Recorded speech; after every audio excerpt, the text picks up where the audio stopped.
Oh my gosh, please play this game, Pixel. I would smooch you on the head. I just need everyone to play Ace Attorney. The second game is just as good too. I did play an emulator version of it. I never finished it though. But the games are really good. The investigation mystery parts are really good. Even like the last case is always the best case to me though. Like they do really good at the finale. Time to learn crime and get the game free. This was a game out for the DS. I'm playing the collection version. You can probably find it for an emulator. The second game though, it is on emulator, but it's a fan patch. Like I use a fan patch translation for it. The game was never released into English until now. So if you want, that's why if you do end up emulating the second game at some point, the names will be different. So for example, they changed Sebastian the Best to Eustace Winner. Or like Raymond Shields is now Eddie Fender. But yeah, that's just a heads up for if you do want to emulate the games, because both of them are for DS and they're most likely on an emulator list somewhere. And yes, it's all pixel art. I'm playing the HD sprites right now, so you'll be seeing the lovely pixel art from before though. Anyways, back to the case. You're correct, it was around 2 AM. Are you sure it really was important to me that you were spot on? Important to me that you're spot on with the time. I remember checking my watch then, and make no mistake, it was 2. Oh, giving testimony like a pro. Okay, you came back to your office at 2. And it was then that you had the unfortunate confrontation with the gunpoint with the culprit. Hold it! It is as you say, however. Yes, however, you... yes. Yes, however, you are the only one who claims to have bumped into the culprit. So tell me, did you see the person's face? Was it who you saw? Was it me you saw? It was pitch black, so I couldn't actually see. Objection! Oh, come on. I'm sure you saw something. Try a little harder. Why don't you? I'm beginning to feel like I'm the one being interrogated here. Oh well, it doesn't matter if you remember or not. It only matters that you ran into the culprit. Okay, but what exactly... But at exactly that time I was down at the criminal affairs. You paid the criminal affairs department a visit. Yep, right after I left the prosecutor's building, I headed straight to the precinct. Asked around, I'm sure the detective will corroborate my story. It's the perfect alibi. Well, we did go ask around and confirm your testimony. And it was just as I said, right? Yes, sir. A number of detectives said that they saw you at around that time. See, I have a perfect alibi. That's the ace I had up my sleeve. Erg. Impossible. He actually does have a perfect alibi. What's wrong? Why the sudden sullen look on your face? Can't you say anything back, Mr. Edgeworth? I guess we've reached the end of the line. It's time to get off this crazy train. You there. Sir? Please escort the young lady out, but remember, be gentle. Maggie! Detective Gumshoe! Do not pull away my girl. Do not separate them! Is there nothing I can do? There must be a way to turn the situation around.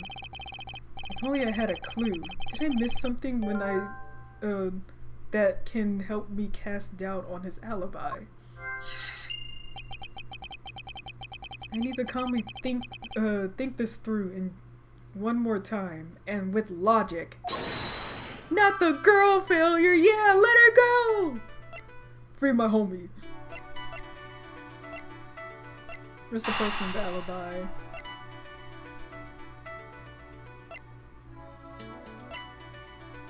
Other than the victim's gun. Is it... Yes, other than the victim's gun that I found. Yes, he had his own gun. I'm gonna move for some mini churros again. Like, man, last night my brother got like a deal at Jack in the Box. They had like a buy one get one free, and he got like 2 milkshakes, and he gave me one of the milkshakes, and he also gave me mini churros, and I was so happy. Like, I had a big milkshake in one hand and mini churros in the other, and I was just like the happiest little guy. It was great. I missed the mini churros already. I kind of want like a cinnamon bun or something. Maybe I can make a quick trip to 7-Eleven after this and get myself a cinnamon bun. You know, for good work today. But I have to finish the case first, of course. Alright.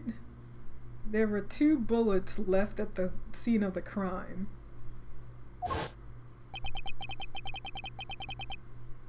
On the one that robbed Mr. Faith of his life,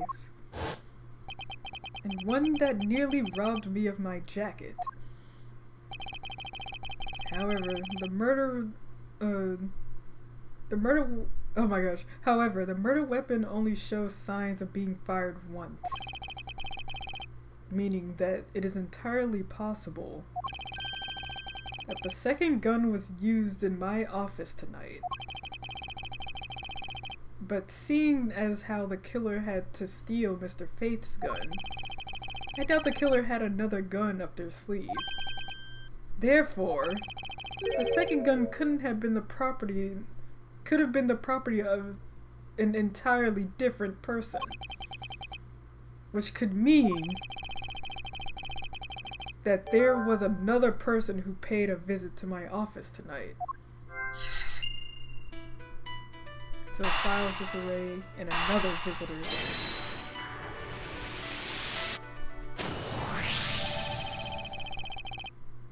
Supposing there was yet another visitor tonight, that would also resolve the issue of why my shelves were upended twice. We know that the shelves were disturbed once before and once after the murder. So it shouldn't be much of a stretch to think that it was the work of 2 different people. Once by the person who stole the victim's gun, and then killed him with it, and once again after the murder by our second culprit, who was the owner of a second gun. Oh shoot, so, okay, it was a completely different dude. How did I completely forget that? You know, see, playing a game after a while, you forget the little details. But it's, you know, that's what makes it more shocking the second time, where it's just like, oh yeah! There was another dude! What were they doing there? And then it, you know, leads you to ask more questions. But anyways, if we suppose that the second culprit's gun was the one that was pointed at my back. Objection! Oh, he pointed! Oh, he pointed! I got a point too! Mr. Portsman, it seems that I could amend my assumptions regarding this case. Great, so you finally come to your senses. Mr. Edgeworth. Sir, what are you saying? This has been a big misunderstanding on my part from the start. I had assumed that the person I ran into was the killer, but that may not be— Oh, Jesus. Siri, no! Siri, no! Scared me. Oh my god. Maybe I should deactivate Siri on my iPad. I hardly ever use her. But anyways, I had assumed that the person I ran into was the killer, but that may not be the case. Siri just wants to play. No! We're busy. It's not like she can press the buttons. Anyways, what do you mean? What is... Let Siri solve crimes. Maybe later. Alright, the person I ran into was just your average thief. A thief? But sir, doesn't that cause some sort of contradiction in the facts? Not at all. It simply means that the killer was someone else. And it means that in actuality, two culprits stole into my office tonight. He loves using stole into my office. Like, I get that's proper English, but shut up. Anyways, what do you mean? What do you mean to? It means both, oh my gosh. It explains both why my shelves were disrupted twice and how there were two guns. Mr. Portsman tricked Miss Burton and gained entry into my office. Now you're just leading the argument. You still don't have any actual proof, you know. If you could please go along with my hypothetical scenario for now, Mr. Portsman. In the end, if you really are innocent, you should have nothing to worry about. Grr. Now then, returning to my scenario, Mr. Portsman was out to steal something from me, which is why he checked my secret safe and ransacked my shelves. This is the first time. So then, this would be when the files were put back in the wrong order, right? Correct.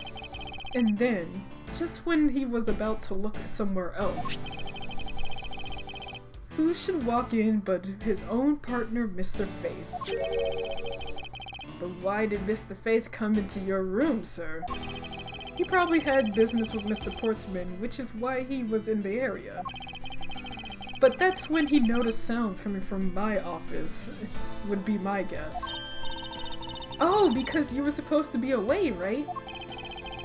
And you must have thought it was odd, and he must have thought it was odd, so he came into the office to check it out. You know, considering he's a detective and all. Of course he would want to try to investigate. Right, correct. And as a detective, that was the right thing to do. But when he came in, he found his own partner standing there. Because it was Mr. Portsman. Mr. Faith probably let his guard down. But Mr. Portsman But Mr. Portsman was not so merciful as to let him leave alive. He waited for his chance and stole Mr. Faith's gun from him, and then he killed him. He silenced Mr. Faith, who for catching him in the act of stealing.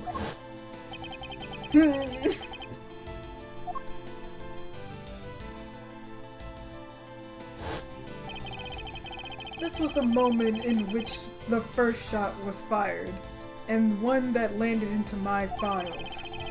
Following that, Mr. Portsman wipes the gun down and left it behind. He made his exit.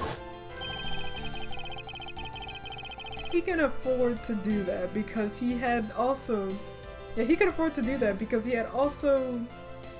left the fake dying message behind.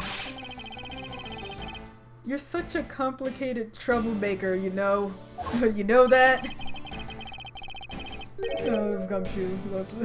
But anyways. Lately. Whoa. Blah blah blah. Well, if things were as simple as that, then all would be solved. However, There was yet another visitor in my room, and this was where it gets complicated. There was another? Visitor, sir. Yes, the other person's objective was to steal something from me. Now then, even after Mr. Portsman left, the door to my office remained unlocked. However, the new visitor had no way of knowing that, and so they stole the master key from the security guard's room, and then entered my room in search of and searched through my shelves.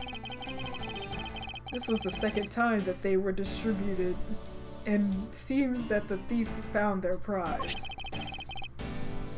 Ah, the stolen file 0, right, sir? Correct.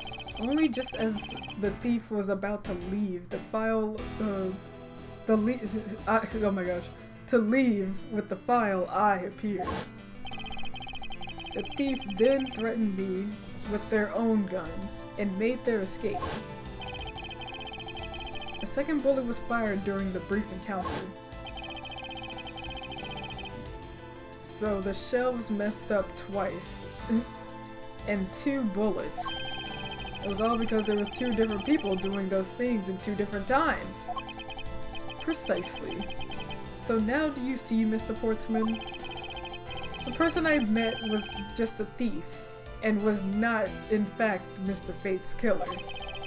Your alibi for the time frame in which I ran into the other person is now irrelevant.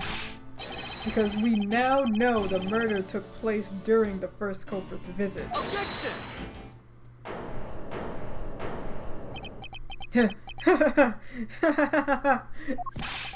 What's so funny, pal? Absolutely splendid! Your scenario explains everything. Of course it does! It's Mr. Edgeworth, after all. He has such faith in his homie. But, you know, it still doesn't change the fact that it's all circumstantial. Supposing if that's a big if, your theory is right. It would indeed render my alibi, which has withstood scrutiny, mind you, irrelevant. That's true, because if he wasn't actually the guy who was with Edgeworth at 2 AM, then yeah, his alibi is officially broken. If it was a second dude. But there is still one defining point of your argument for which you have no evidence. Your supposition. Your supposition that I was the first visitor. Mr. Edgeworth, you can't let him get away with this, sir. But he has a point. I absolutely have no proof of this point. Don't say that, sir. I don't believe this. Don't you worry, Maggie. I'll do something if I must. He's so down bad for Maggie. You know, I love Gumshoe. I know he's a ride or die. He's such a ride or die, man. He was like, I'll do something about this. I know he's gonna beat someone's ass if he has to. Alright, anyways, you know something? I find your attitude somewhat peculiar, Mr. Edgeworth. If the person you met really was a plain old thief, then why is that person not your main suspect? That is, if your theory is correct.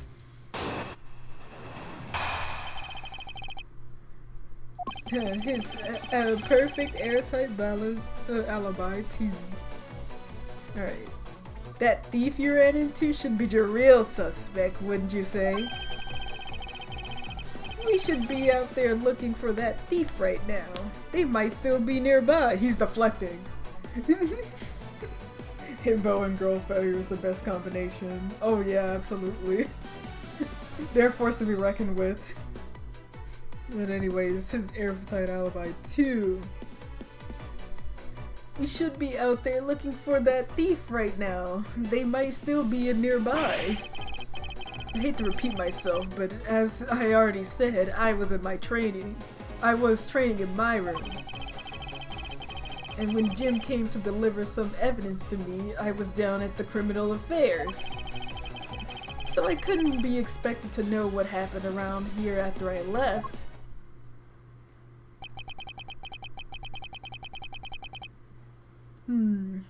So you think we should be out there looking for the thief? Of course. Now isn't the time to be having these dead-end discussions. I don't think it's at all a dead end. I find your alibi to be fascinating. Let's continue where we left off, shall we? Oh, he's so nervous. I know he's lying. I know he was here at the scene of the crime. I just had to find a way to prove it.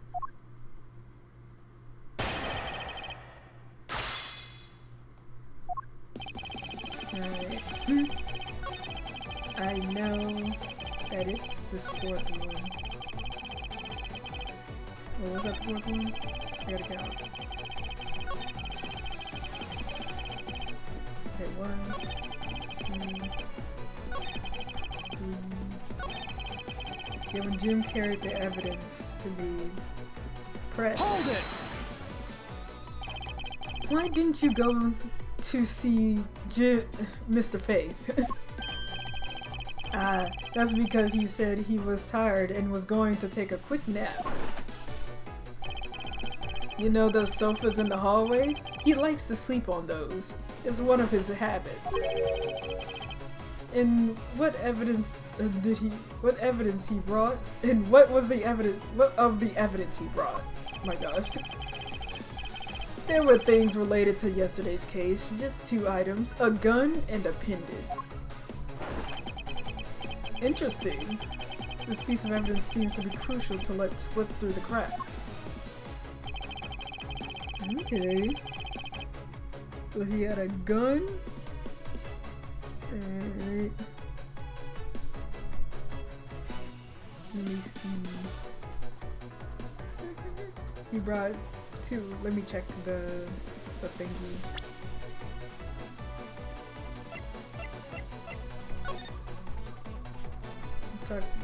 The 3 pieces of evidence. Hold on, y'all see that? I brought 3 pieces of evidence, not 2. He brought 2. Yeah. Objection. Liar. He brought 3. Objection!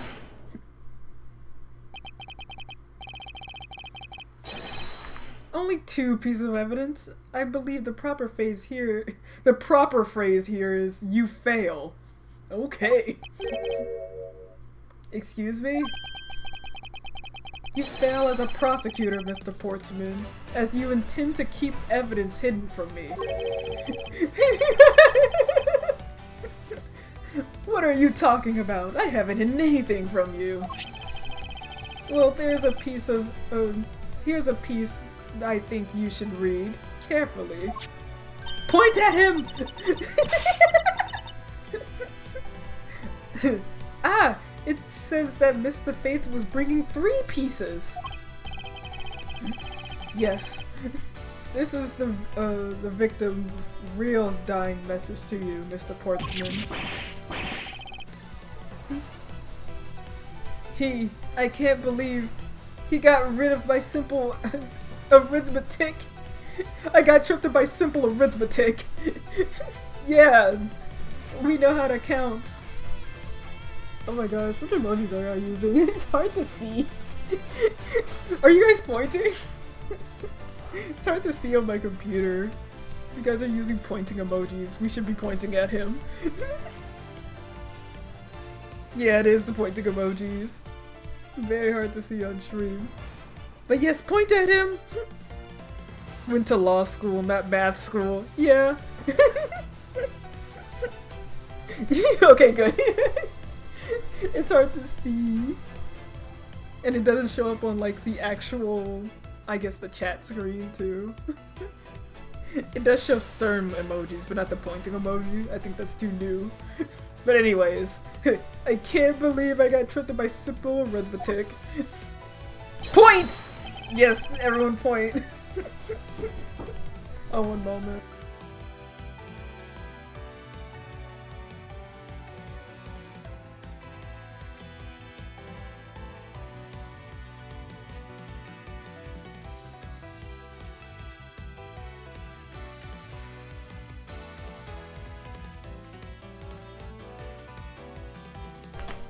My sister came in and got me a drink. She got me some juice. This is the best thing ever. Good things are happening to me, by the way. Anyways, we're pointing. Point! Where is the missing piece of evidence?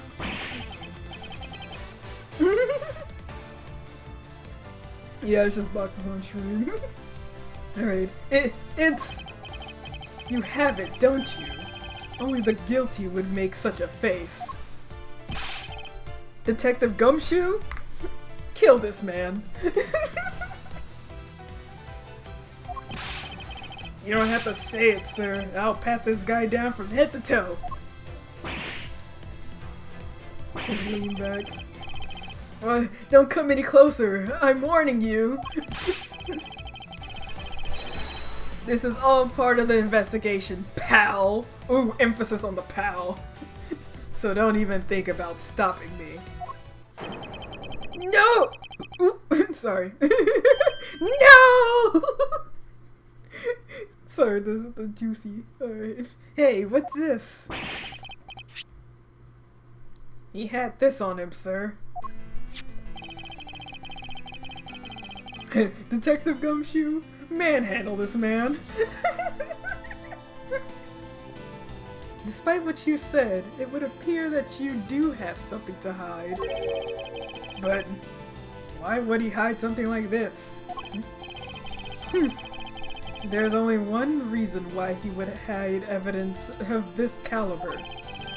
Because it would unequivocally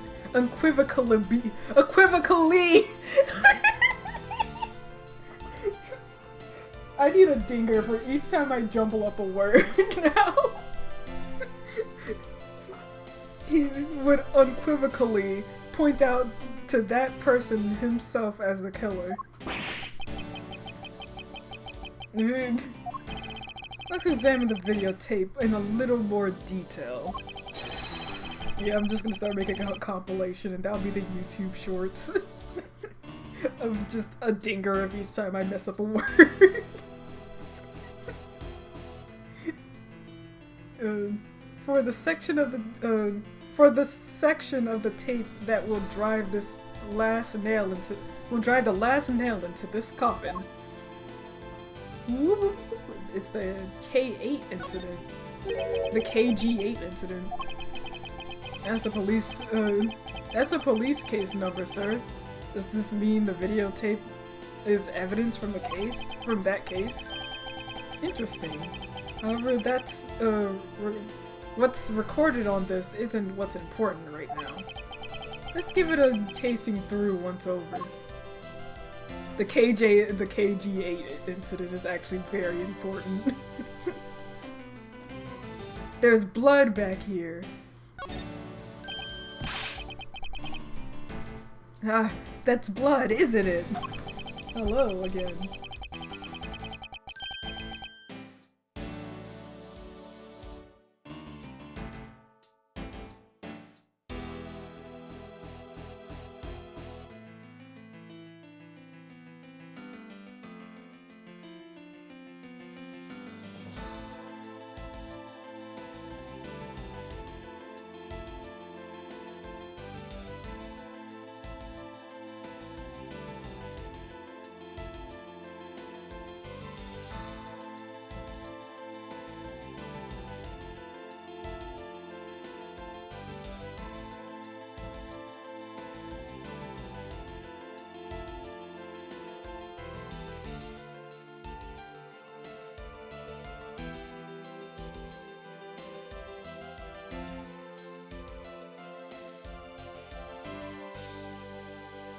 Alright. Sister came in to warn me about the soap in our bathroom. Apparently it's not for wiping with my hand.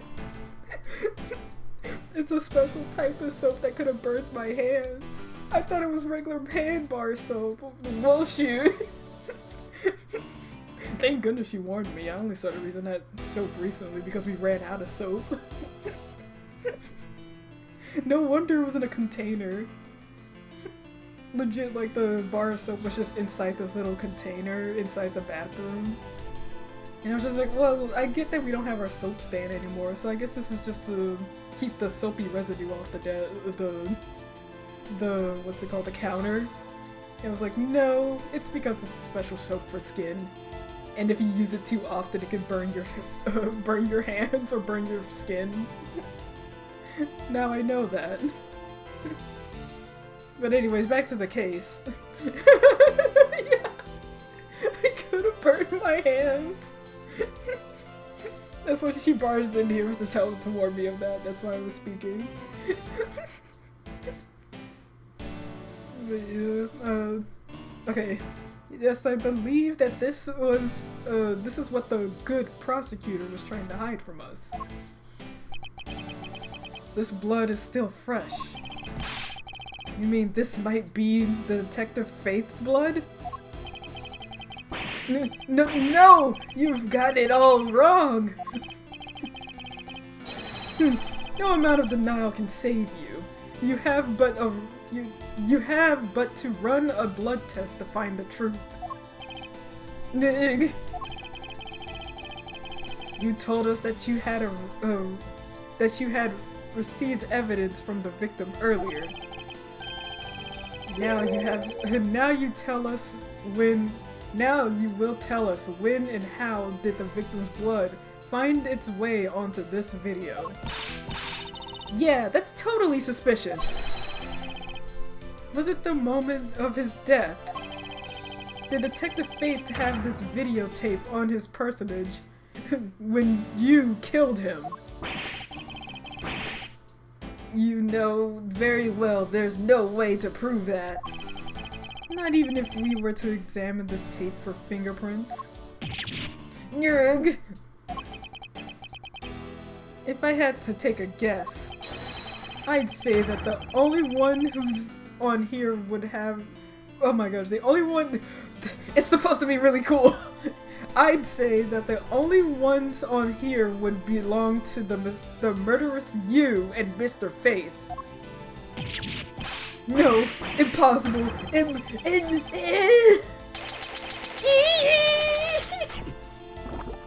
That is not edible, sir. Ah! And then he passed out. The murderous you, yeah. Ah! The way he falls over. He died at the end. Yeah, that's what happens when you eat gold, kid. Do not eat gold. Mr. Portsman has been placed under arrest for murder of Detective Buddy Faith, sir. Very good.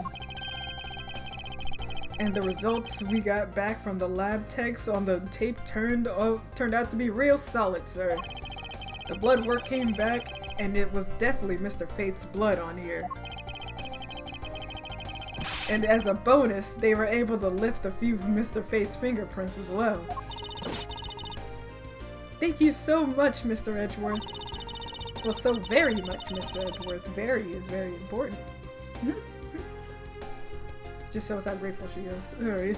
I still can't believe I got to see your cool deduction skills outside of the courtroom. I'm impressed beyond words, sir. It was nothing. I'm just sorry you got caught up in the murder in my office. Please accept my apologies.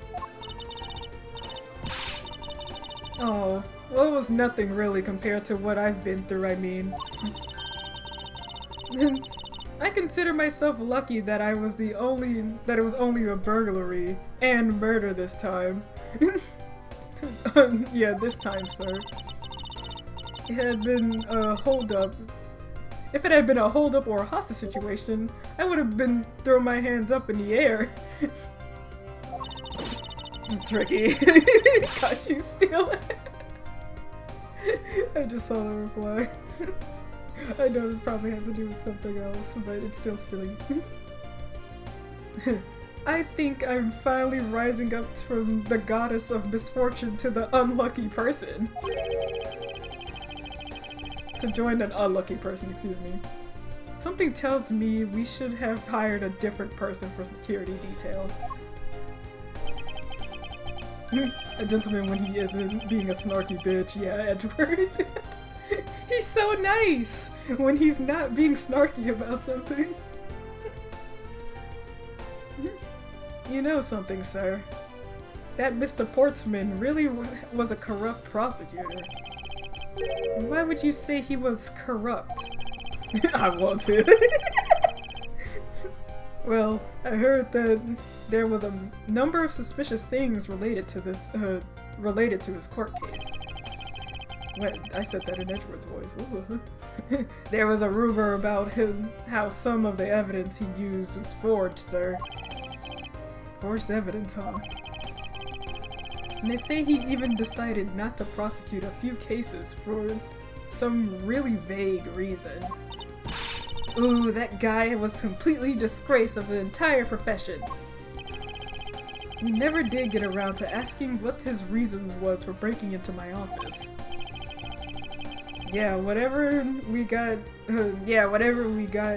near that topic, he just clammed up.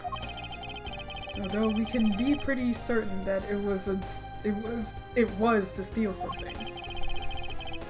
This is just between you and me, sir, but there's a rumor that some sort of huge organization is involved behind the scenes.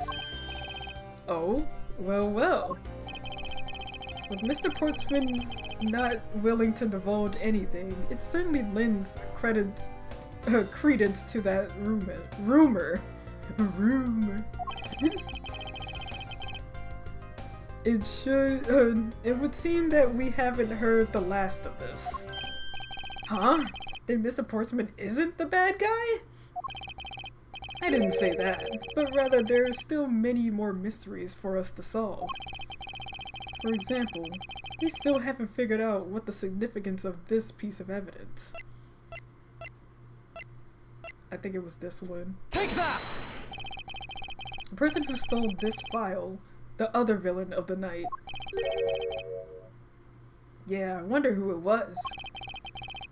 And what happened to the stolen pages? I wonder who in the world was who in the world was it that held me up at gunpoint? Yeah, they shut down our portrait. Her little suit. Mr. Edgeworth, sir. Yes? I came across this while I was prosecuting your case, your office earlier, sir. This card. What is it, sir? Is that a bird or something on there? It's not just any card. It is the mark of the raven, the three-legged raven. Even you should know what this is, detective. Oh, is it about... It's about that thing, isn't it? The great thief everyone's talking about? Yes, it is the mark of the great thief, Yotagaratsu. Biblically accurate raven, yeah.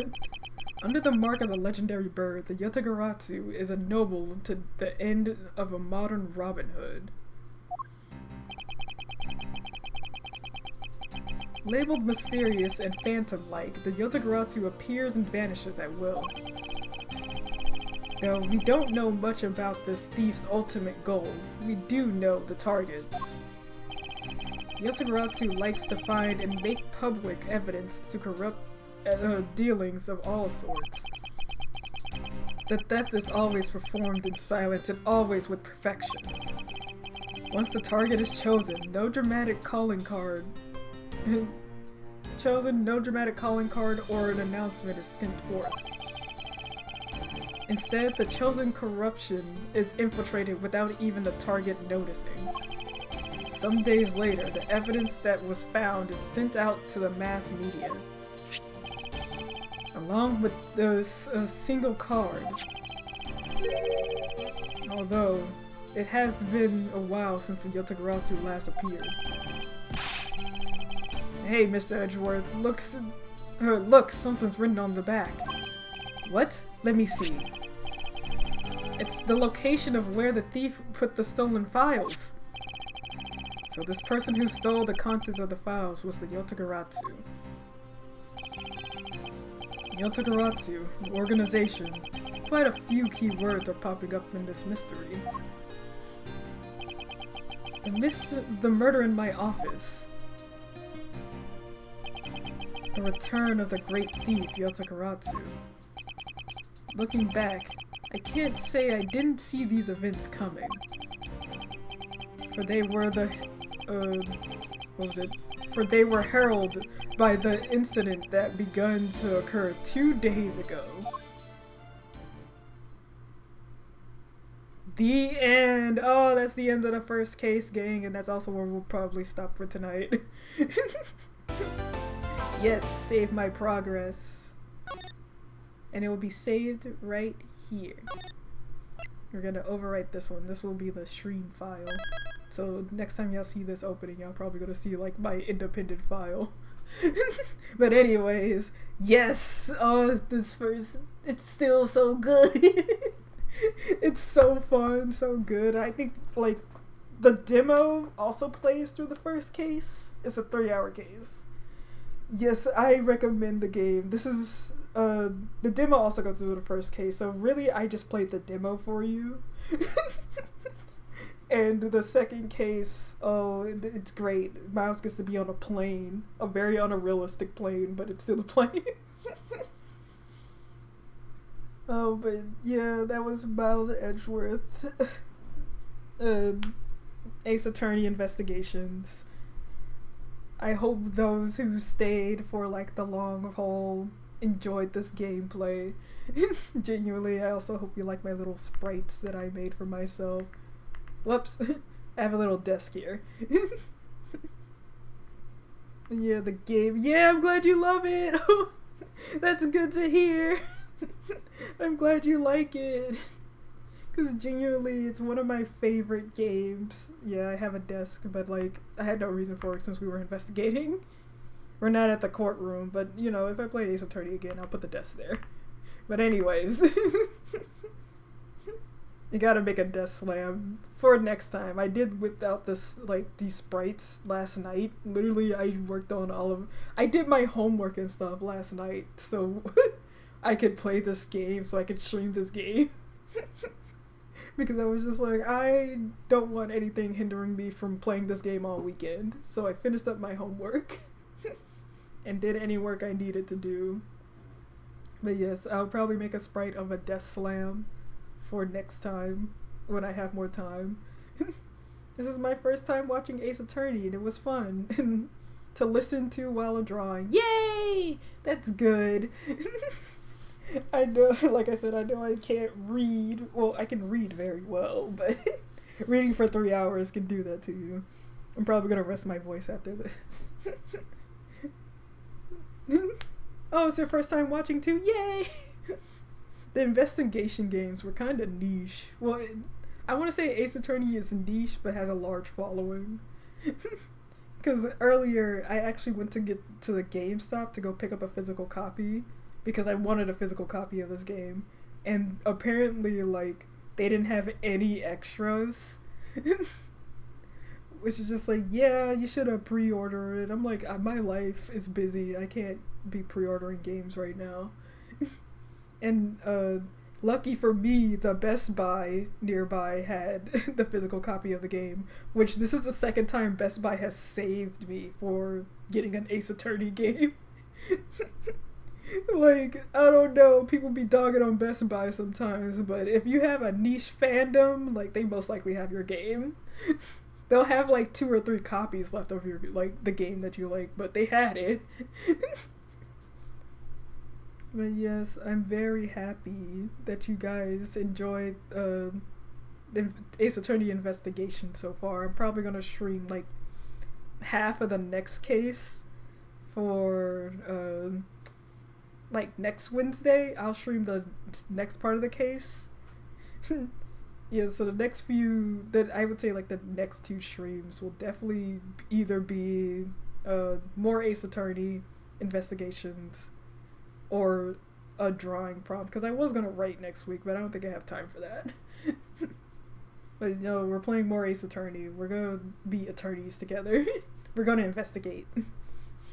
Yeah. Oh, I'm happy you're excited. Thank you, Peach.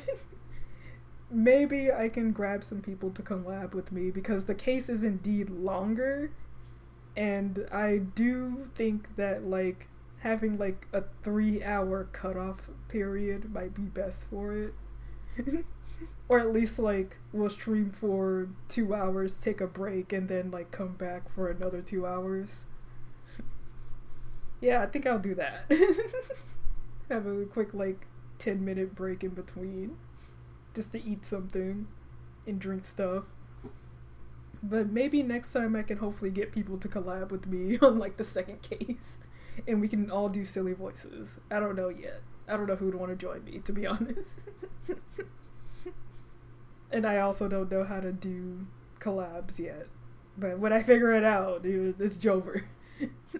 But yes, the first Ace Attorney games, the first investigation game, the collection, I guess, came out today.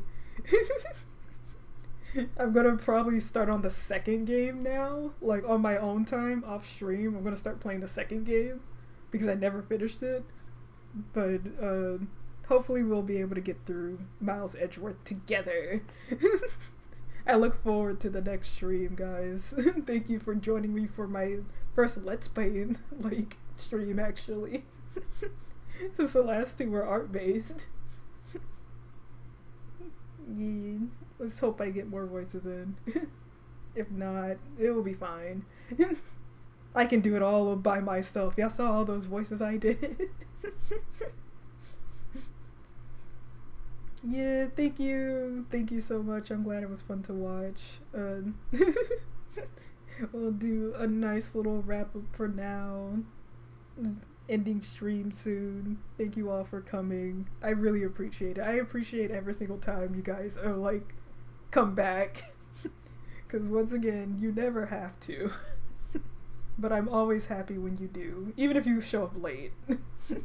I appreciate that you came anyways. So thank you. Thank you for all of your support. With that, I shall go. I shall bid thee farewell. Let's pull up the end screen.